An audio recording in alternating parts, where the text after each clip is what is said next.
Trump just called a reporter into the Oval Office. What happened next was surreal. A new piece by Olivia Nuzzi of the New York Magazine offers yet another disturbing glimpse into the office of the deeply disturbed man currently running the United States of America. Nuzzi went to the White House to gather information on rumors that Chief of Staff John Kelly is unhappy with his job and could decide to leave. After conducting her meetings, she was stopped on her way out by Press Secretary Huckabee Sanders, who said the president wanted to speak to her personally. Nuzzi was ushered into the Oval Office to speak to Trump. Huckabee Sanders was present, as was White House Communications Director Bill Shine during the conversation. "I just heard that you were doing a story on this stuff," Trump began. He assured Nuzzi that he has a very good relationship with John Kelly before launching into one of his trademarked self-aggrandizing sales pitches, touting his imagined achievements. Trump unloaded on her with a breathless stream of conscious rant that would have made James Joyce lightheaded.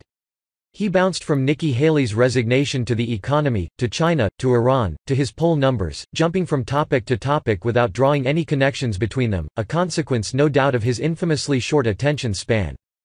During the conversation, between Trump peppering in comments about how he expected Nuzzi to write a nasty story, numerous high-ranking officials ducked into the Oval Office, including John Kelly, Vice President Mike Pence, and Secretary of State Mike Pompeo. Nuzzi found the cameo appearances strange, almost orchestrated.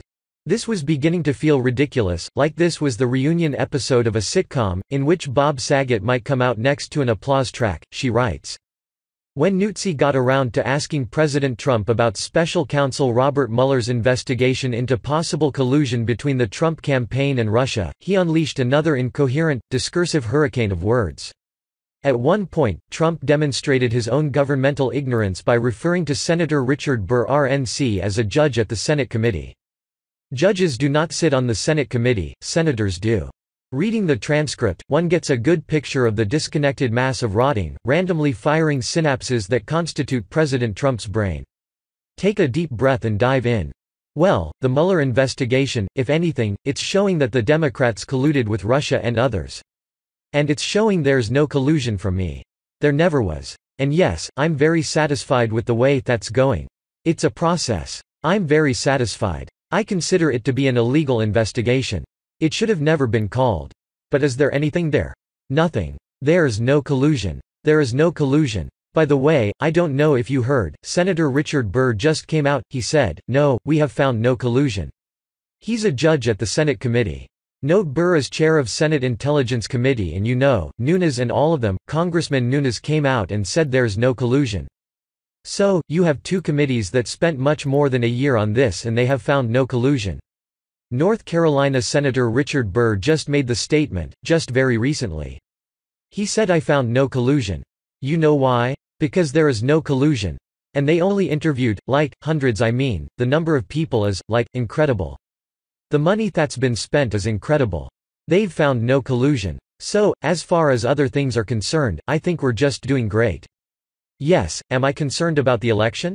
I'd rather win elections. I've never lost an election in my life, okay? You know that, right?